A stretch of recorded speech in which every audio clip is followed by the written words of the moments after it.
Ring, ring, ring, ring. Do not, I repeat, do not pick up that phone. Unless you want a one-way ticket to the afterlife or a very awkward conversation with a serial killer who has serious boundary issues. Welcome back to the channel, Horror Fam. Today, we are diving into the sequel of the movie that made us all afraid of balloons, basements, and Ethan Hawke's face.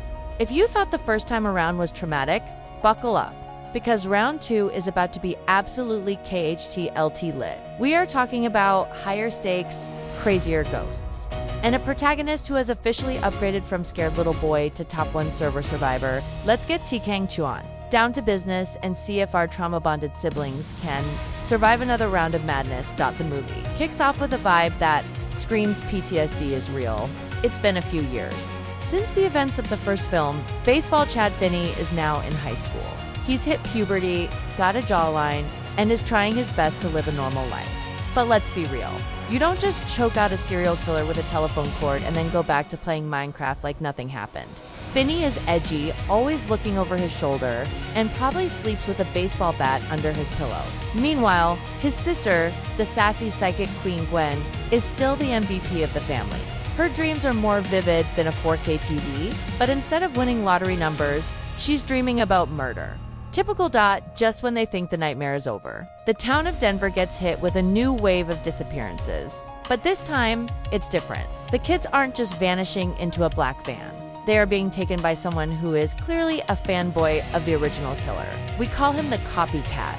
This guy is a total simp for the original villain. He wears a similar mask, but he customized it with some DIY upgrades that look absolutely GD goofy extra. He thinks he's an artist, but really, he's just a toxic stan trying to recreate the glory days of his idol. The drama ramps up when Finney starts hearing the phone ring again. But here is the BXT Ang Chaba Gia surprise shoddy moment. He's not in a basement yet.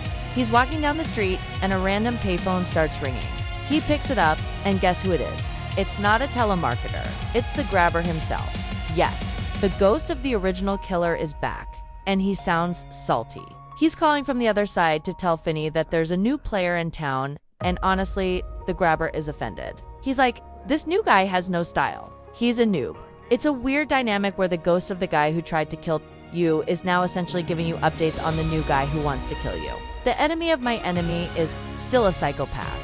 Apparently, Gwen, on the other hand, starts having nightmares about a new location. It's not a basement this time. It's an abandoned drive-in theater. A creepy, desolate place that screams bad decision.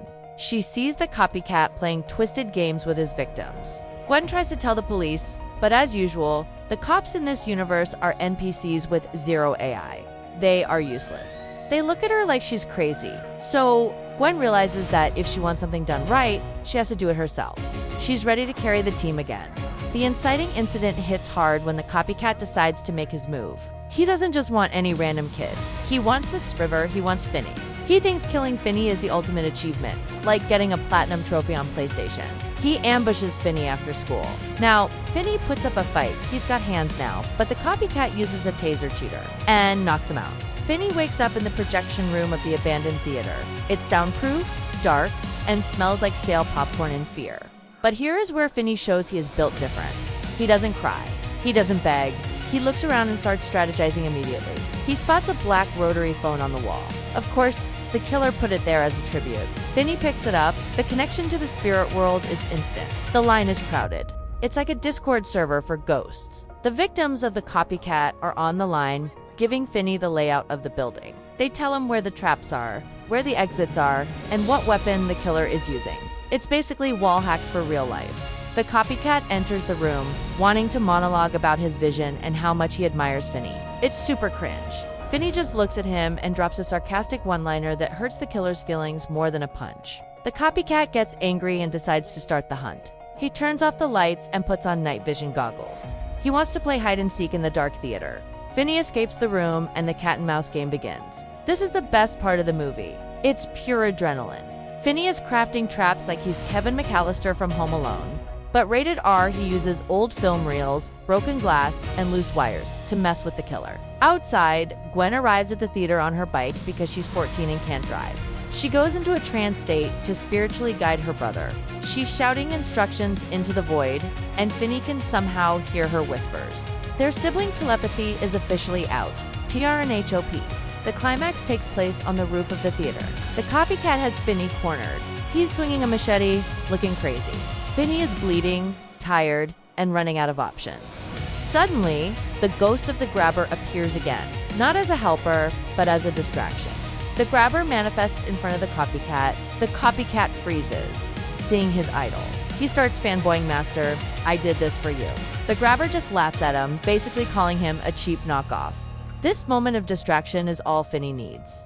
Finney finds a heavy metal film canister, swings it with all his might, channeling his inner baseball star, and smash right into the copycat's face. The mask cracks. The killer stumbles back, trips over his own dramatic cape, "told you he was cringe," and falls off the roof.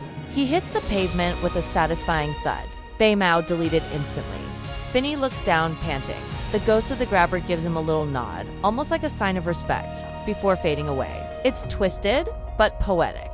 Finney climbs down, meets Gwen at the entrance, and they hug it out. The police finally show up with their sirens blaring.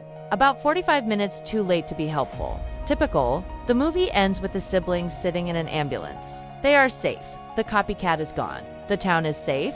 Or is it? In the final shot, we see the broken black phone in the rubble of the theater. It starts ringing, but the wire is cut. Nobody is there to answer it. The camera zooms in, and we hear a faint, distorted voice say, "Level 2 complete." Cut to black, dot.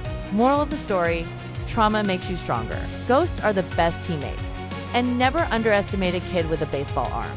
This sequel proves that you can't just run from your past. Sometimes you have to beat it to death with a film reel.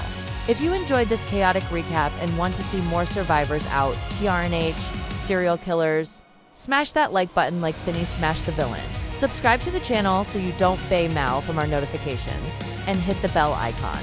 Let me know in the comments, if a ghost called you, would you pick up or leave it on voicemail?